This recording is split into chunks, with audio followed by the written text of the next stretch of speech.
Jokowi memang sudah mewakafkan sebagian besar hidupnya untuk negeri ini. Berbagai pembangunan infrastruktur boleh dibilang sudah merata. Perekonomian makin bergerak. Sektor usaha mikro, kecil dan menengah (UMKM) merupakan sektor industri yang dapat diandalkan sebagai indikator dalam stabilitas perekonomian terus didorong. Namun dengan adanya pandemi COVID-19, membuat ekonomi masih sulit berkembang.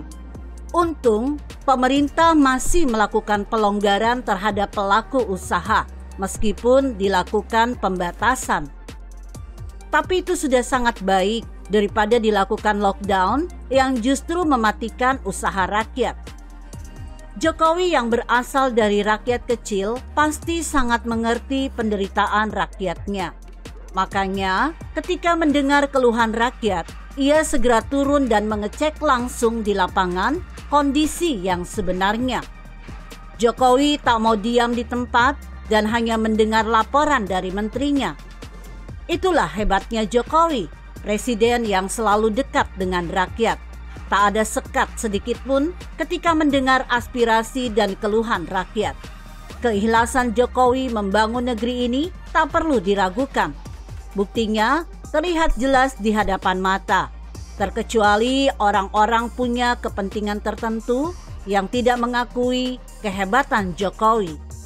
Dan mungkin mereka itu adalah barisan sakit hati yang pernah dipecat Jokowi atau mereka yang belum move on atas kekalahan di Pilpres tahun 2014 dan 2019. Lah, mau apa lagi? Jokowi tak peduli dengan mereka, meskipun dirinya diserang. Intinya, Jokowi tak pernah merugikan negara atau mengeruk kekayaan negara untuk kepentingan pribadinya, keluarganya, maupun kroni-kroninya. Namun di balik kehebatan Presiden Jokowi yang dicintai rakyat, ada hal yang masih terganjal yang memerlukan penyelesaian. Dan Jokowi seperti membiarkan peristiwa kekejaman Orde Baru yang hingga kini masih menjadi tuntutan aktivis HAM. Mengutip yang dilansir kumparan.com, pada tahun 1998, sekiranya menjadi saksi bisu sejarah Indonesia.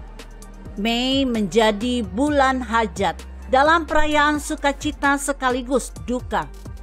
Mei menjadi bulan berdarah dan kelam bagi mereka yang anti pemerintahan tangan besi Soeharto. Rangkaian kasus-kasus menghiasi bulan Mei, bahkan jauh sebelum Mei 1998 itu sendiri. Rentetan kasus pelanggaran HAM sudah menghiasi catatan buruk Orde Baru, mulai dari kerusuhan massa, penculikan aktivis, Trisakti, Talang Sari, Tanjung Priuk, dan puncaknya pada kerusuhan Mei, di mana menjadi titik balik atas pergerakan mahasiswa dan masyarakat yang gerah akan kondisi Indonesia di bawah cengkraman Orde Baru, di mana bisa kita lihat masyarakat, aktivis, dan mahasiswa bersatu, di mana ini menggambarkan bahwa ini waktunya. Selama Orde Baru, orang-orang yang dinilai lantang anti pemerintah, subversif, merupakan musuh utama negara karena dianggap berbahaya. Kawan-kawan aktivis pun merasakan bagaimana kondisi mencekam ketika mereka menjadi pelarian, sampai pada munculnya penculikan aktivis. Penculikan aktivis sendiri dimulai ketika pecahnya kudeta 27 Juli 1996 atau biasa dikenal dengan Kuda Tuli. Kuda Tuli merupakan peristiwa kerusuhan antara dua kubu PDI yang waktu itu terpecah menjadi dua kubu, yakni PDI versi Megawati yang kontra pemerintah dan PDI versi Suryadi yang pro pemerintah yang terjadi di kantor DPP PDI di Menteng. Dalam kerusuhan tersebut tidak sedikit korban berjatuhan. Partai Rakyat Demokratik PRD disebut pemerintah sebagai dalang dari kerusuhan itu. Syarwan Hamid, Menko Polkam, saat itu menjelaskan bahwa PRD jelas-jelas menunjukkan kemiripan dengan PKI, terutama istilah yang digunakan dalam manifesto politik mereka 22 Juli 1996.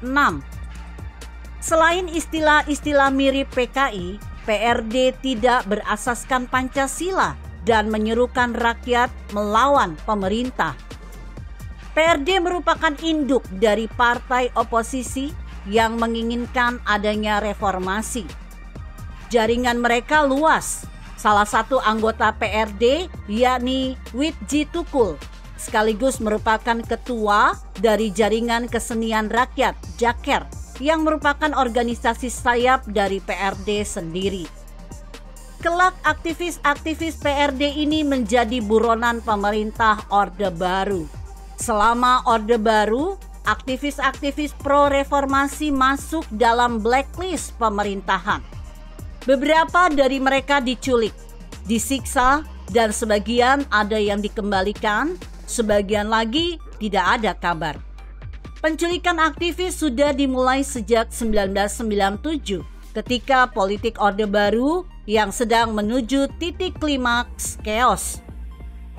Beberapa dari mereka yang dikembalikan banyak memilih untuk bungkam.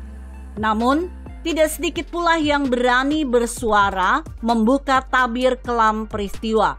Di antaranya ada Desmond, Pius Lutrilanang, Nesar Patria, dan beberapa orang lainnya yang berani mengungkapkan keluh kesah mereka selama dalam penghilangan paksa tersebut. Dalam kesaksiannya, Nesar Patria mengatakan, "Saya dipukuli 3 hari 3 malam. Saya diinterogasi dan ditanya mengenai keberadaan Andi Arief serta hubungan kegiatan saksi dengan Amin Rais dan Megawati Soekarno Putri. Selama itu mereka dikawal dan diberikan perlindungan saksi dari berbagai pihak seperti Komnas HAM, YLBHI, Kontras, dan beberapa LSM. Namun yang paling getol bergerak ialah Kontras, di mana pada waktu itu Munir menjadi tokoh yang paling depan menghadapi pemerintah dalam penuntasan kasus orang hilang. Ia disebut sebagai pahlawan orang hilang.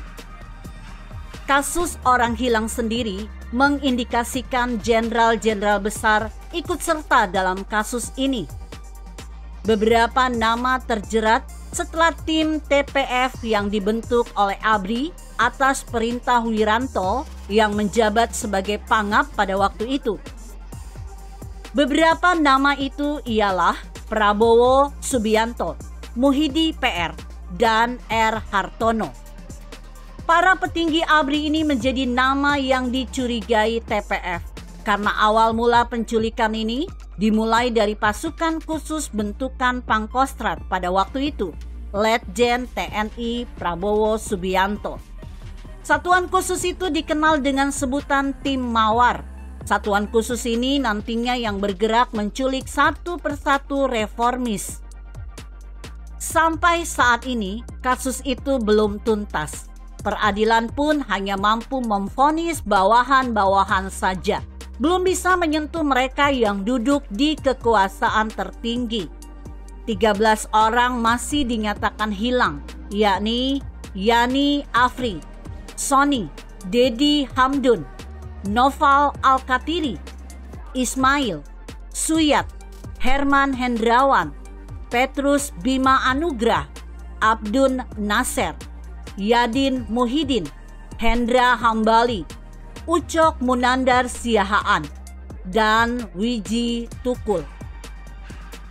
Nasib mereka belum diketahui sampai saat ini. Keluarga mereka masih berharap dan menunggu kembalinya para pejuang reformasi. Raga mereka memang tidak terlihat, tapi semangat mereka mengalir dalam diri kita. Melalui aksi Kamisan, mereka selalu dikenang. Mereka, keluarga korban dari kekejaman Orde Baru, masih berdiri di depan istana negara untuk menolak lupa. Semoga suara hati mereka didengar dan menjadi perhatian Pak Jokowi. Jangan biarkan mereka terus berdiri di depan istana. Pak Jokowi pasti bisa, kami yakin. Begitu kira-kira. Jika Anda berpendapat lain, berikan komentar Anda di kolom komentar. Saya Emma, Karisma 90.